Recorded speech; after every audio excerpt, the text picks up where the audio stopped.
দীপ্ত সংবাদে সবাইকে স্বাগত জানাচ্ছি আমি দোলা ডলরেস। শুরুতেই জানাবো সংবাদ শিরোনাম।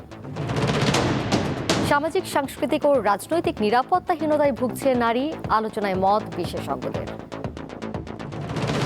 এয়ারবাস না কিনলে ইউরোপের সঙ্গে সম্পর্কে প্রভাব পড়বে, ডিক্যাপ টকে জার্মান রাষ্ট্রদূতের মন্তব্য। শেখ হাসিনার মৃত্যুদণ্ডের পূর্ণাঙ্গ রায় প্রকাশ, আপিলের সময় 30 দিন, চিঠির জবাব দেয় নাই ভারত। খোলা আকাশের নিচে আগুনে পোড়া করাইল বস্তির বাসিন্দারা, ক্ষতিগ্রস্তদের সহায়তা দেবে সরকার।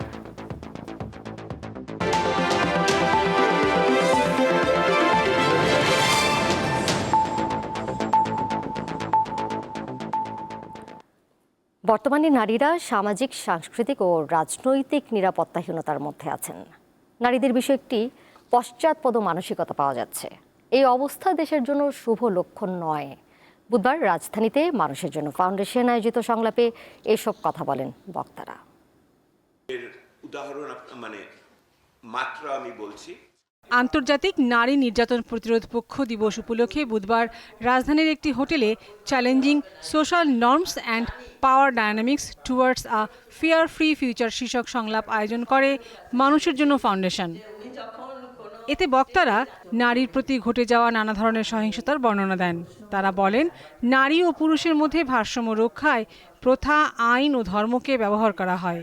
নারীরা একত্রিত হলে আগামী নির্বাচনে রাজনৈতিক দলগুলো তাদের ইশতেহারে সুরক্ষার বিষয়টি তুলে ধরতে বাধ্য হবে। সবাইকে একত্রিত করেন, রাজনীতিবিদদের ধরেন, নির্বাচন করতে চাচ্ছে, আমাদের কথা শুনতে হবে। ওনাদের কথা শুধু আমরা শোনার জন্য বসে নেই। নির্বাচনী ইশতেহারে নারীদের সম্বন্ধে কি থাকবে? আমরা যদি একত্রিত হয়ে যদি নারীদের পক্ষে একটা যদি ঘোষণা এবং ইত্যাদি প্রত্যেকটাতে ঢুকাতে পারি, প্রত্যেক প্রধান দলে, তাহলে আগামী সরকারের কাছে আমরা চাপ দিতে পারবো এইগুলোকে কেন আপনি দাবি পূরণ করবেন না। আর আমরা রিফর্ম ট্র্যাকার দিয়ে ওনারা করছেন কি করছেন না সেটা দেখব। অন্য বক্তারা বলেন, মানুষের মনের ভিতর স্বৈরাচারী মনোভাব রয়েছে। নারীর যে শক্তি তা কাজে লাগানো যাচ্ছে না। কাঠামোগত পরিবর্তন না হলে বড় পরিবর্তন আসবে না। এত বড় একটা অভ্যুত্থান, এত বড় একটা আন্দোলন, যেখানে 70% আমাদের তরুণ মেয়েরা ছিল মাঠে, 60% ছিল মাদ্রাসার ছেলেমেয়েরা। Mind you, this is to be noted. এখানে এই যে আন্দোলনের সময় মেয়েরা এত সাহস নিয়ে বেরিয়ে এসে পরবর্তীকালে তারা সেই সাহসের জায়গাটা যে হারিয়ে ফেলে, সেটা নিয়ে অনেক বিশ্লেষণ হতে পারে। আমি সেখানে যাচ্ছি না। আমি শুধু বলতে চাইছি যে এই শক্তিটাকে কেন আমরা আমাদের রাষ্ট্রীয় জায়গায় এবং আমাদের এনজিওর জায়গায় আমরা আরো শক্তভাবে কাজে লাগাতে পারছি না। তারা বলেন, সহিংসতা প্রতিরোধে নারীদের যেমন সোচ্চার হতে হবে, তেমনি রাষ্ট্রচিন্তকদেরও বিষয়টা নিয়ে ভাবতে হবে। লাবণী গুহ, দীপ্ত সংবাদ, ঢাকা। বাংলাদেশের আগামী জাতীয় সংসদ নির্বাচন সুষ্ঠু, অবাধ, বিশ্বাসযোগ্য এবং অংশগ্রহণমূলক হবে বলে আশা প্রকাশ করেছেন ঢাকায় নিযুক্ত জার্মান রাষ্ট্রদূত রুডিগার লটজ।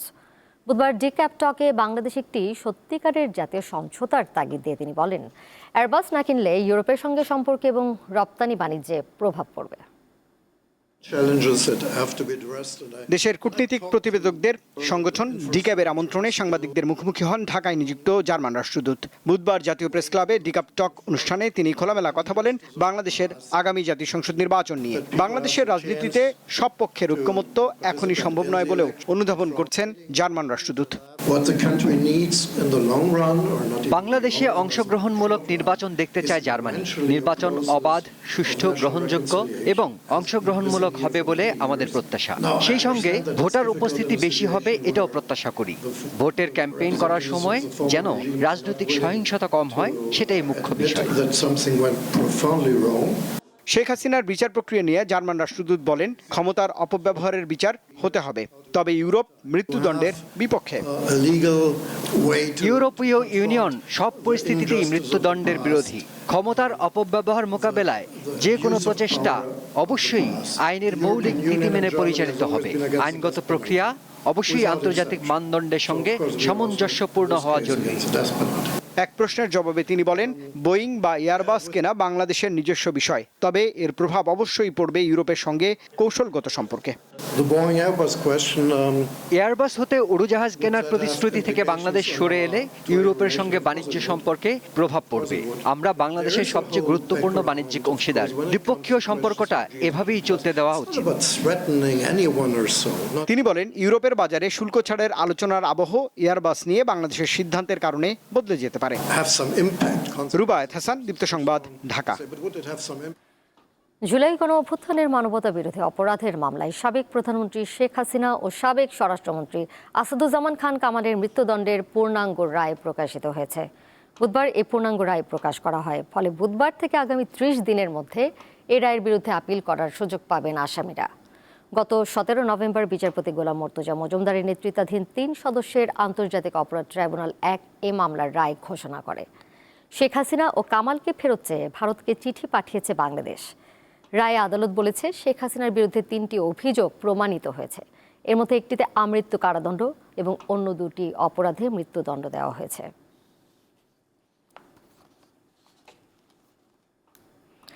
অন্তর্ভুক্তিমূলক নির্বাচন করার বিষয়ে বিদেশিদের কোনো চাপ নেই বলে জানিয়েছেন পররাষ্ট্র উপদেষ্টা তৌহিদ হোসেন। আগামী জাতীয় নির্বাচন সুষ্ঠুভাবে শেষ হবে বলেও মনে করেন তিনি। বুধবার পররাষ্ট্র মন্ত্রণালয়ে সাংবাদিকদের প্রশ্নের জবাবে তিনি জানান, শেখ হাসিনাকে ফেরত চেয়ে ভারতে পাঠানো চিঠির উত্তর আসেনি। যেহেতু তাকে বিচারে দোষী সাব্যস্ত করা হয়েছে, কাজেই তাকে ফেরত দেওয়া, ওদের পররাষ্ট্র মন্ত্রণালয়ে দেওয়া হয়েছে, কোনো উত্তর আসেনি। এত তাড়াতাড়ি উত্তর আশাও করি না আমরা। আবার একই কথা, আমার উপর কোনো চাপ নেই। Thank you. ক্ষমতাচ্যুত সাবেক প্রধানমন্ত্রী শেখ হাসিনার নামে অগ্রণী ব্যাংকের 2 লকারে পাওয়া স্বর্ণালংকার তার একার নয়। দুর্নীতি দমন কমিশন জানিয়েছে, এগুলোর কিছু তার ব্যক্তিগত, কিছু মেয়ের এবং কিছু তার বোনের। বুধবার দুদকের মহাপরিচালক আক্তার হোসেন সাংবাদিকদের জানান, প্রতিটি অলংকারের আলাদা মার্কিং আছে। মঙ্গলবার অগ্রণী ব্যাংকের 2টি লকারে 831.67 ভরি স্বর্ণালংকার পাওয়া যায়। লকার 2টি শেখ হাসিনা, তার বোন শেখ রেহানা ও মেয়ে সাইমা ওয়াজেদ পুতুলের যৌথ নামে খোলা। দুদক মহাপরিচালক জানান, মঙ্গলবার রাতে পূবালী ব্যাংকে শেখ হাসিনার নামে থাকা আরেকটি লকার খোলা হয়। তাতে শুধু খালি পাটের ব্যাগ পাওয়া গেছে।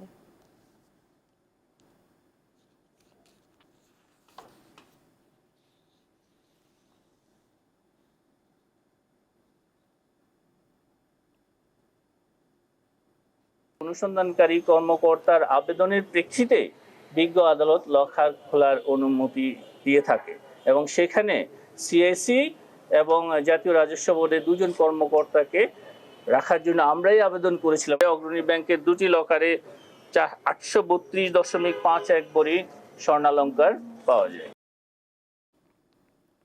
জাতীয় সংসদ নির্বাচন ও গণভোট নিয়ে শনিবার মক ভোটিং এর আয়োজন করেছে নির্বাচন কমিশন। এরপর ভোট কেন্দ্রের সংখ্যা বাড়ানোর বিষয়ে সিদ্ধান্ত নেওয়া হবে বলে জানিয়েছেন ইসি সচিব আক্তার আহমেদ। এদিকে টিকটক প্ল্যাটফর্ম ব্যবহার করে আসন্ন নির্বাচনে যাতে কোনো অপতথ্য ছড়ানো না হয়, এজন্য ইসির সাথে কাজ করবে সামাজিক যোগাযোগ মাধ্যমটি। ত্রয়োদশ জাতীয় সংসদ নির্বাচন ঘিরে টিকটকের অপব্যবহার বন্ধে নিজেদের অবস্থান তুলে ধরতে বুধবার নির্বাচন কমিশনের সাথে বৈঠক করে টিকটক কর্তৃপক্ষ। রাজধানীর আগারগাঁওয়ে নির্বাচন কমিশনে অনুষ্ঠিত বৈঠকে টিকটকের 9 জন প্রতিনিধি অংশ নেন।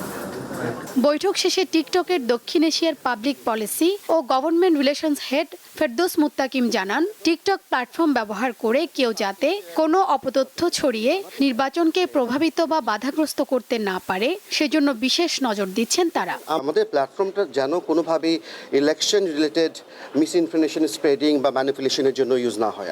আমাদের একটা ওয়াইডার একটা টিম এসেছে যারা বাংলাদেশের প্রেক্ষাপটে ইলেকশন ইন্টিগ্রিটি নিয়ে কি আমরা করছি আগামী কয়েক মাসে, সেগুলো নিয়ে আমরা বিস্তারিত আলোচনা করেছি। আমরা তাদেরকে বলেছি যে আমরা আপনাদের সঙ্গে কাজ করব একসাথে, যাতে করে আমাদের প্ল্যাটফর্মের মাধ্যমে বাংলাদেশের আপকামিং ইলেকশনে কোনো রকমের ব্যত্যয় সৃষ্টি না হয়। এদিকে সংসদ নির্বাচন ও গণভোট নিয়ে মক ভোটিং এর প্রস্তুতি নিয়েছে নির্বাচন কমিশন। আগামী শনিবার রাজধানীর শেরেবাংলা নগর বালিকা উচ্চ বিদ্যালয়ে সকাল 8টা থেকে 12টা পর্যন্ত হবে এই ভোট। আমরা আমাদের অভিজ্ঞতাটাকে আরেকটু ঝালাই করে নিতে চাই, যাতে আমরা একটা ভালো করতে পারি, এবং এরপরে নির্ভর করবে যে আমাদের কেন্দ্রের সংখ্যা বাড়বে কি কমবে, ভোট কক্ষের সংখ্যা কতটুকু অ্যাডজাস্টমেন্ট লাগবে, আদৌ অ্যাডজাস্টমেন্ট লাগবে কিনা, লাগলে কতটুকু, ইত্যাদি ইত্যাদি। তিনি জানান, পোস্টাল ভোটিংয়ের নিবন্ধনে বিদেশে অবস্থানরত বাংলাদেশি নাগরিকদের অঞ্চলভিত্তিক সীমাবদ্ধতা ও 5 দিনের সময়সীমা তুলে নেওয়ার সিদ্ধান্ত নিয়েছে ইসি। বুধবার রাত 12টার পর থেকে বিশ্বের সকল দেশের প্রবাসী পোস্টাল ভোটিংয়ের জন্য 18 ডিসেম্বর পর্যন্ত রেজিস্ট্রেশন করতে পারবেন। 18 তারিখ হচ্ছে নিবন্ধনের শেষ তারিখ, এখন পর্যন্ত আমাদের কাছে 18 ডিসেম্বর পর্যন্ত। শিউলি শবনম, দীপ্ত সংবাদ, ঢাকা। আগুনে পুড়ে ছাই রাজধানীর মহাখালীর করাইল বস্তিতে এখন কেবল ধ্বংসচিহ্ন। মঙ্গলবারের ভয়াবহ আগুনে এই বস্তিতে পুড়ে গেছে 1,500-এরও বেশি ঘর। সব হারিয়ে নিঃস্ব হাজারো পরিবার এখন খোলা আকাশের নিচে। আগুনে ক্ষতিগ্রস্তদের সহায়তার আশ্বাস দিয়েছে সরকার। চারদিকে তাকালে শুধু মানুষের হাহাকার, চোখের সামনে পুড়ে ছাই থাকার ঘর ও ব্যবসা প্রতিষ্ঠান। আগুনের এমন লেলিহান শিখায় কেবল তাকিয়ে থাকা ছাড়া আর কিছু করার ছিল না অসহায় এই মানুষগুলোর। রাতভর আগুনের সাথে লড়াই করা মানুষগুলো সকালের আলোয় দেখেছেন আগুনে পুড়ে গেছে সব। ধ্বংসস্তূপের মাঝেই তারা খুঁজে চলেছেন ব্যবহারের জিনিসপত্র। শুধু নিজেদের জীবনটা নিয়ে বের হয়ে গেছে, ঘরের জিনিসপাতি সব পুড়ে গেছে আমাদের। আমার ফ্রিজ, টিভি, ইটি, র্যাক, শোকেস মুকেস সম্পূর্ণ সব পুড়ে গেছে। আমার বাচ্চাটার বই পর্যন্ত কিছুই নিতে পারিনি, আমার বাচ্চাটারটা কিছুই নিতে পারিনি। আগুন দেখছি আমি সব বাইরে চলে গেছি, আর কিছু বাইর করতে পারিনি। মানুষগুলোই সরাই দিছি আমি, এই কোনো ঘরে আসে নেই মানুষ, বাইর করে লাস্টে আমি নিজে বাইরেই গেছি। আর আগুনে ক্ষতিগ্রস্ত করাইল বস্তির বাসিন্দারা এখন খোলা আকাশের নিচে মানবেতর জীবনযাপন করছেন। বিভিন্ন সংস্থা ও রাজনৈতিক দলের পক্ষ থেকে কিছু সহায়তা মিললেও তা প্রয়োজনের তুলনায় কম। ছোট ছোট বাচ্চা কম্বল টম্বল, শীতে অনেক শীতকাল তো অনেক একটু কম্বল মশারি এগুলো দিলে বেশি উপকার হইতো। সরকার যদি ইচ্ছা পূরণ করতে পারে যে আমরা একটু টাকার ব্যবস্থা করে দিতে পারে, আমরা তো টাকার জায়গা না, এইটুকু জায়গা চাই। অন্তর্বর্তী সরকারের কাছে আমাদের দাবি, আমাদের এই নিরীহ মানুষদের প্রতি যদি উনি মনে করো সুদৃষ্টিতে তাকায়, তাহলে আমরা হয়তো খেয়ে পরে বেঁচতে পারবো। রাজধানীর অভিজাত এলাকা গুলশান বনানী লাগোয়া করাইল বস্তিতে প্রায় 90 একর জায়গার ওপর 10,000-এর বেশি ঘর ছিল। আগুনে সবই পুড়ে গেছে। আগুনে ক্ষতিগ্রস্তদের সহায়তা দিতে তালিকা করছে দুর্যোগ ব্যবস্থাপনা ও ত্রাণ মন্ত্রণালয়। প্রতিবারের মতো এবারও ওনাদেরকে তালিকা তৈরি করছি, সহযোগিতা করব, আমাদের শুকনা খাবার বা কম্বল, এবং আমরা বিকালে আবার বিভিন্ন সংস্থার সাথে বসবো যে আমরা আর কিভাবে এখানে সহযোগিতা করতে পারি, ওনাদের মধ্যে সচেতনতা বৃদ্ধিতে কাজ করতে পারি। এর আগে চলতি বছরের 21 ফেব্রুয়ারি ও গত বছরের 24 মার্চ ও 18 ডিসেম্বর আগুন লেগেছিল করাইল বস্তিতে। স্বস্তিকা সিংহ, দীপ্ত সংবাদ, ঢাকা। ব্যাংক খাতে গত এক বছরে খেলাপি ঋণ বেড়েছে 3,59,718 কোটি টাকা। বর্তমানে মোট খেলাপি ঋণের পরিমাণ প্রায় 6.5 লাখ কোটি টাকা, যা বিতরণকৃত মোট ঋণের 35.73%। বিশ্লেষকেরা বলছেন, বিগত সরকারের আমলে ব্যাংক থেকে নামে বেনামে যে অর্থ বের করে নেওয়া হয়েছে তা এখন খেলাপি হিসেবে চিহ্নিত হতে শুরু করেছে। চলতি বছরের সেপ্টেম্বর শেষে মোট বিতরণ করা ঋণের স্থিতি দাঁড়িয়েছে 18,03,840 কোটি টাকা। এর মধ্যে খেলাপি ঋণের পরিমাণ 6,44,515 কোটি টাকা, যা বিতরণ করা মোট ঋণের শতকরা 35.73%। যদিও গত বছরের সেপ্টেম্বর শেষে খেলাপি ঋণ ছিল 2,84,977 কোটি টাকা। সে হিসেবে এক বছরে খেলাপি ঋণ বেড়েছে 3,59,718 কোটি টাকা। বাংলাদেশ ব্যাংকের মুখপাত্র জানিয়েছেন, ঋণ খেলাপি হওয়ার নিয়ম আন্তর্জাতিক মানে উন্নীত করার কারণে দেশে খেলাপি ঋণ বাড়ছে। এছাড়া ব্যাংকের গুণগত মান যাচাইয়ে প্রকৃত ঋণ প্রকাশ পেয়েছে। কিছু ব্যাংকের আমরা অ্যাসেট কোয়ালিটি রিভিউ, বিশেষ করে আপনারা দেখেছেন যে 5টা ব্যাংকের জন্য করা হয়েছে, এছাড়া আরও অনেকগুলো ব্যাংকের আমরা অ্যাসেট কোয়ালিটি রিভিউ করেছি। তো সেগুলো পর্যালোচনার পর সেখানে দেখাচ্ছে অনেকগুলো ঋণ পাওয়া গেছে যেগুলোর মান আসলে আগের চেয়ে আরও খারাপ হয়েছে। এই জন্য কিছু ব্যাংকের বেলায় আপনি দেখেছেন সেটা খেলাপি ঋণের পরিমাণটা অথবা আমরা শ্রেণীকৃত ঋণ বলি, সেটার হারটা অনেক বেশি, এবং কিছু কিছু ব্যাংকের ক্ষেত্রে এটা 90% উপরে চলে গেছে। হিসাবের স্বচ্ছতা থাকায় ঋণের প্রকৃত তথ্য বেরিয়ে আসছে বলে মত বিশ্লেষকদের। বিনিয়োগের অভাব ও অর্থনৈতিক উন্নয়নে কাঙ্ক্ষিত গতি না থাকায় খেলাপি ঋণ বাড়ছে বলে মত তাদের। আস্তে আস্তে তো আমরা এই তথ্য প্রকৃত চিত্র পাচ্ছি, এবং আসলে কতটুকু সেটা পেতে আমাদের আরও অনেক দিন অপেক্ষা করতে হবে। তার কারণ সব ব্যাংকের যদি সামগ্রিক একটা খেলাপির তথ্য আসে, তাহলে সেক্ষেত্রে আমরা হয়তো জানতে পারবো যে আসলে প্রকৃত অর্থেই যে খেলাপি ঋণের পরিমাণ কতটুকু। যারা খেলাপি রয়েছেন তো তাদের একটা অর্থ দিয়ে তারপরে আবার কিন্তু পুনঃশ্রেণীকৃত করা, আবার রেগুলারাইজ করা, সেগুলো একটা উদ্যোগ শুরু হয়ে গেছে, কিন্তু সেটাও আমার ধারণা যে অত দ্রুত হয়তো গতি পাবে না। যেসব ঋণ নবায়ন করা হয় তার অনেকগুলো আদায় হচ্ছে না। অনিয়মের কারণে অনেক ঋণ খেলাপি হিসেবে তালিকাভুক্ত করে দিয়েছে কেন্দ্রীয় ব্যাংক। এভাবে চলতে থাকলে আগামীতে খেলাপি ঋণ আরও বাড়বে বলে আশঙ্কা বিশ্লেষকদের। শাহরিয়ার ইমন, দীপ্ত সংবাদ, ঢাকা। ঠাকুরগাঁওয়ে তৌহিদি জনতার হামলায় বাউল সমর্থকদের ডাকা প্রতিবাদী সমাবেশ পণ্ড হয়েছে। এ সময় 2 সমর্থককে মারধর করেছে ঠাকুরগাঁওয়ের তৌহিদি জনতা। বুধবার দুপুরে ঠাকুরগাঁও কোর্ট চত্বর এলাকায় এই ঘটনা ঘটে। স্থানীয়রা জানায়, বাউল সাধকদের উপর হামলা ও বাউল আবুল সরকারের মুক্তির দাবিতে ঠাকুরগাঁওয়ের বাউল সমর্থকরা একটি প্রতিবাদী সমাবেশ ডাকে। এতে সকাল থেকে শহর জুড়ে উত্তেজনা বাড়তে থাকে। দুপুরে ঠাকুরগাঁও কোর্ট চত্বরে বাউল সমর্থকরা অবস্থান নেন। এ সময় তাদের বিপরীতে তৌহিদি জনতা অবস্থান নিলে তা সংঘাতে রূপ নেয়। পরিস্থিতি নিয়ন্ত্রণে এলাকায় অতিরিক্ত পুলিশ মোতায়েন করা হয়েছে।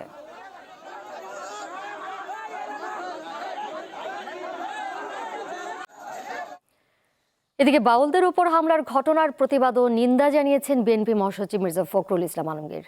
বুধবার ঠাকুরগাঁও জেলা বিএনপি কার্যালয়ের নতুন ভবন উদ্বোধন শেষে তিনি আরও বলেন, আইন না মেনে চলায় করাইল বস্তিতে আবারও অগ্নিকাণ্ডের ঘটনা ঘটেছে। এটা আপনার এই দরিদ্র মানুষগুলোর জন্য একটা চরম আঘাত। আমি সরকারের কাছে দাবি করব, সরকার যেন এদের ক্ষতিপূরণের ব্যবস্থা করেন এবং সুষ্ঠু তদন্তের মধ্য দিয়ে অগ্নিকাণ্ডের জন্য প্রকৃত ঘটনাকে বের করে যদি প্রকৃতপক্ষে কোনো ব্যক্তি দায়ী হয়ে থাকে তাহলে তাকে আইনের আওতায় নিয়ে আসার জন্য। সাবেক প্রধানমন্ত্রী শেখ হাসিনার বিচার নিয়ে বিরূপ মন্তব্যের অভিযোগে বিএনপি নেতা ফজলুর রহমানের বিরুদ্ধে আদালত অবমাননার অভিযোগ এনেছে প্রসিকিউশন। বুধবার আন্তর্জাতিক অপরাধ ট্রাইব্যুনাল 1-এ অভিযোগের বিষয়ে আংশিক শুনানি হয়। অভিযোগটি গুরুতর বিবেচনায় ট্রাইব্যুনালের চেয়ারম্যানের উপস্থিতিতে শুনানি হবে আগামী রবিবার। 23 নভেম্বর একটি বেসরকারি টেলিভিশন চ্যানেলের টক শোতে ট্রাইব্যুনালের গঠন ও বিচার প্রক্রিয়া নিয়ে নানা মন্তব্য করেন ফজলুর রহমান। প্রসিকিউশনের অভিযোগ, এসব বক্তব্যের মাধ্যমে তিনি ট্রাইব্যুনালের বিচার কার্যক্রমকে অবজ্ঞা করেছেন এবং বিচারক ও বিচার প্রার্থীদের অবমাননা করেছেন।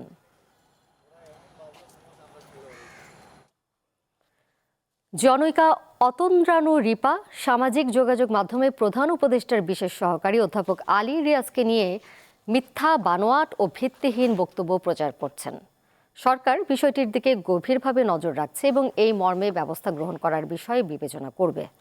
অধ্যাপক আলী রিয়াজ জানিয়েছেন, তিনি এ বক্তব্য প্রচারকারী নারীকে চেনেন না। তার সঙ্গে যোগাযোগ বা সম্পর্কের বিষয়ে যেসব দাবি করা হয়েছে তা সর্বৈব মিথ্যা। তিনি আরও জানিয়েছেন, এই ধরনের মিথ্যা বক্তব্য উদ্দেশ্যপ্রণোদিতভাবে প্রচার করা হচ্ছে। বুধবার প্রধান উপদেষ্টার প্রেস উইং থেকে আলী রিয়াজের এই বিবৃতি প্রচার করা হয়। বিবৃতিতে বলা হয়, এ ধরনের বক্তব্য অবিলম্বে বন্ধ না করা হলে আইনানুগ ব্যবস্থা গ্রহণ করা হবে।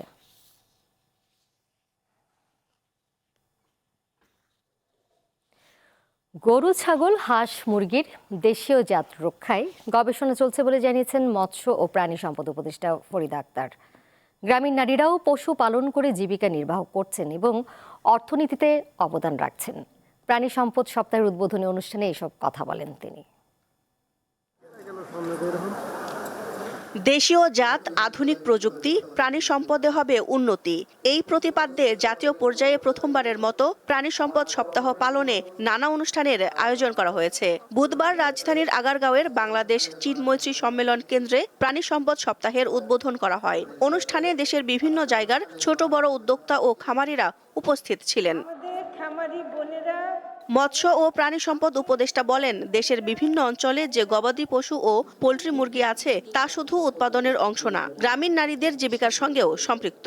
উন্নয়ন কর্মকাণ্ডে নারীদের জন্য যে কোনো অর্থকরী কাজ বেছে নিতে হলে হাঁস মুরগি, গরু ছাগল পালন ছাড়া কোনো উপায় নাই। এগুলো পালন করে নারীরা নিজেদের এবং তাদের পরিবারের আয় উন্নতি করেন। পরিকল্পনা উপদেষ্টা ওয়াহিদুদ্দিন মাহমুদ বলেন, প্রাণী সম্পদ খাতকে আরও উন্নত করতে প্রযুক্তিগত সহায়তা ও সমন্বিত উদ্যোগ প্রয়োজন। এটা নিউজিল্যান্ডের মতো দেশ হলে সেটা থাকতো না, কিন্তু আমাদের দেশে পশুখাদ্য চারণভূমিতে সম্ভব না, এটা নিজেরা একটা প্রক্রিয়াগত করে তৈরি করতে হয়। এরপর সম্মেলন কেন্দ্রের পাশে পুরনো বাণিজ্য মেলার মাঠে 3 দিনব্যাপী দেশের সবচেয়ে বড় প্রাণী সম্পদ প্রদর্শনীর স্টল পরিদর্শন করেন উপদেষ্টারা। সারা দেশের খামারিরা অংশ নিয়েছেন এবারের আয়োজনে। কাজী ফার্মস আপনারা জেনে থাকবেন বাংলাদেশের সবচেয়ে বেশি সংখ্যক একদিন বয়সী যে মুরগির বাচ্চা এটা উৎপাদন করে থাকে।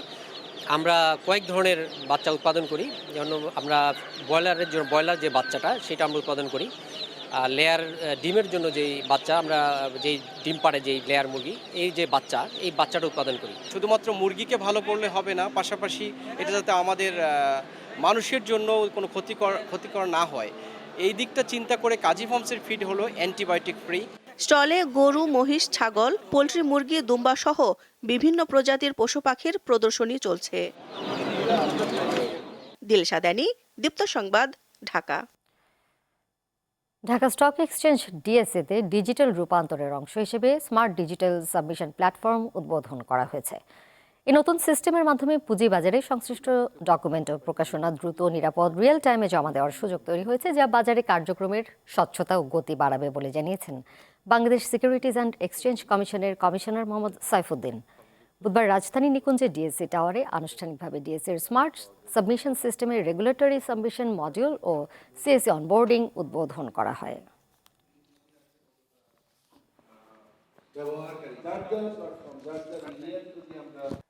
2024 সালে কেবল ঘনিষ্ঠজনদের হাতেই প্রতিদিন গড়ে 137 জন নারী খুন হয়েছেন, যা গড়ে প্রতি 10 মিনিটে একজন।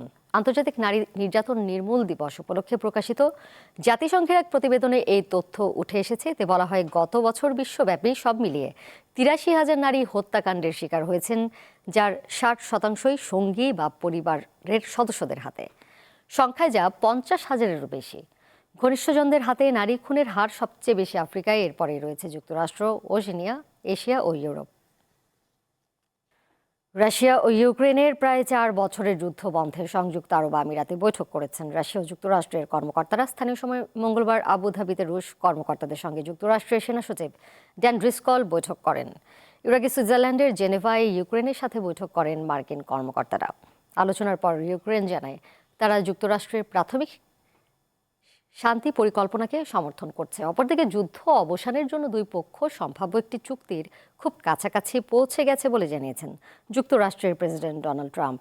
শিগগিরই রুশ প্রেসিডেন্ট ভ্লাদিমির পুতিনের সাথে আলোচনা করতে বিশেষ দূত পাঠানোর কথা জানান তিনি। এর সাথে শেষ করব দীপ্ত সংবাদ, যাবার আগে শিরোনামগুলো জানিয়ে দেব আরও একবার। সামাজিক, সাংস্কৃতিক ও রাজনৈতিক নিরাপত্তাহীনতায় ভুগছে নারী, আলোচনায় মত বিশেষজ্ঞদের। এয়ারবাস না কিনলে ইউরোপের সঙ্গে সম্পর্কে প্রভাব পড়বে, ডিক্যাপ টকে জার্মান রাষ্ট্রদূতের মন্তব্য। শেখ হাসিনার মৃত্যুদণ্ডের পূর্ণাঙ্গ রায় প্রকাশ, আপিলের সময় 30 দিন, চিঠির জবাব দেয় নাই ভারত। খোলা আকাশের নিচে আগুনে পোড়া করাইল বস্তির বাসিন্দারা, ক্ষতিগ্রস্তদের সহায়তা দেবে সরকার।